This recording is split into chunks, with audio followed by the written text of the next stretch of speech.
Chineke emegi ya. Ma ejima. Ha ma batago. The wakpa iche na gala onu we iche. Oh, my goodness. I have about to go kwa. Mbona ina bi phone. Mbona customer bia na say oye na listen me we shiga ma dia. We chege the kuya o. Jam dia. Anje na akpogom na wolf na ahia batago. We praise the Lord. Praise the Lord. Oh, ndị container ha da mmiri mana nke anyị anje bute container onam. Anje we chege dia. Oh. Otago? Aha. Hey.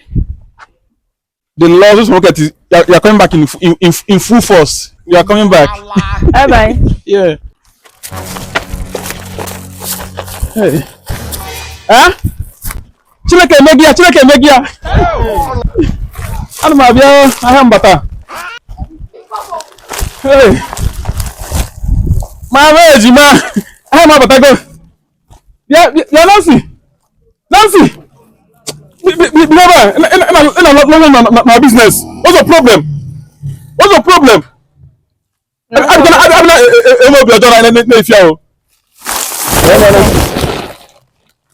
It was a successful one.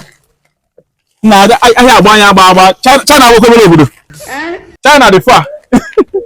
Over 3 months. For over 3 months, I have an over. You don't come in. Full container, full container. That was right here. Nah, well, from China, fresh one. Because Mali doesn't make us tell the price. What's up? In the one, aren't you? I'm really gonna make you. I ain't got that. I can make you my own. Hey. Anụ arụ nchọrọ ka m hụba aka, anụ arụ nchọrọ ka m kwabi iko, anụ arụ nchọrọ ka m kwaba ntu. Chineke ya ekwe. Nke fresh up. Yes. The wakpa iche na gala ọnụ we iche. Ọ gara ọnụ. Onye jiri nwe ego. Ọzọrọ afa nne ya ụmụ ụwa, ọ na-ekwelu ugo. Daalụ nne m. Kpọta ego dị n'ogo ụmụ ụwa, ọ na-ekwelu ugo. Ka ndobe nke a n'ihu. Bịa kụsị ebe a, ọ na-ekiri. Ụmụ ụwa, ọ na-ekwelu ugo. Ego dị n'ogu ụmụ ụwa, ọ na-ekwelu ugo. Before middle of this year, factory akwụrụ. Makwa factory. Settle all that na-esi Igbo. Ko dịka okwu bi ya. Jewe na-ewe ka akakpọ. Ị bịa bụla akakpọ. Ma na ịma nwoke esi akpali mmadụ. Jewe onye iwe, ọ maka na ịgba kịrịkịrị. Ego dị n'ogo ụmụ ụwa, ọ na-ekwelu ugo. Kpọta ego dị n'ogo ụmụ ụwa, ọ na-ekwelu ugo. Nebo! Ela! Ebe ka ị na-aga? Ka ị na-emezi ebe? Ebe ọfịs m. Ịhụrụ? Amakwa m. Ihu na idea? Nwa, Nancy, kedu? Ịhụrụ ahịa m kabata tata. Ihe si n'ebe a n'ebe ka nna iji na-atụrụ ndị ọzọ. Amakwa m. Ọ m na-ekwara m na m na-ejekwa ka nje nata nwoke ji m ụgwọ. N'ebe ọ. Aka ntakwala unu biskit. Nwanne m tara olulu gị. Anta biskit. Tara olulu gị. O Chukwu na-enye. Ebe ka nna gị ka amanwụ ndị eri. Fịa. Ana amachi iwe nwunye m asachi dawle. Ọ bụ na makakwa. Yes.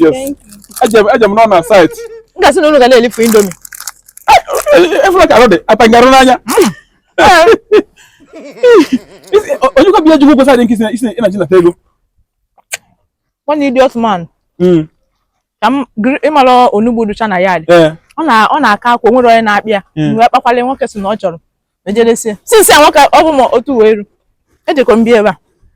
Ọ ga-akwụ m ụgwọ ma na anyị nwụrụ. Ela ọgụ na-agụ ya agụụ. Ọgụ na ha agụghị ije na-akpalụ vegetable landlord debe na ndebe na compound ka bata je na-ele. Chukwu mekwalụ gị ebele. Ọ gị debe? Ọ gwakwa m debe nne m. Abụrụ m debe na ọjọọ nke landlord. Ka m bịa jee. Nye bụ ka ha nye ego ka ị na-ejekwa. Ego one. Na ka nye m change. Now 500 nke apịakọcha m ya. Jam change akwa 50 naira. Hello, again. 500.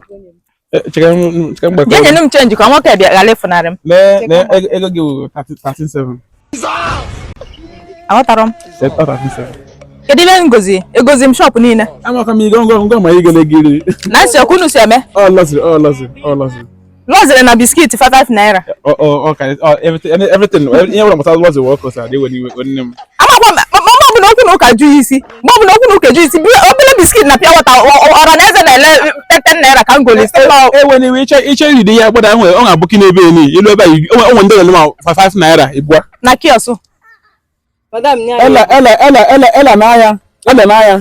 Ihe chọkịta nye nge ebe akịta. Ma ya biko nye m ego m sebe pụọ. Ego da ego. Ma igbo pụta wo. Atara nge. Afmala ọ dị ka ọ dị kpọsọ ọ dị ka ọ dị golu.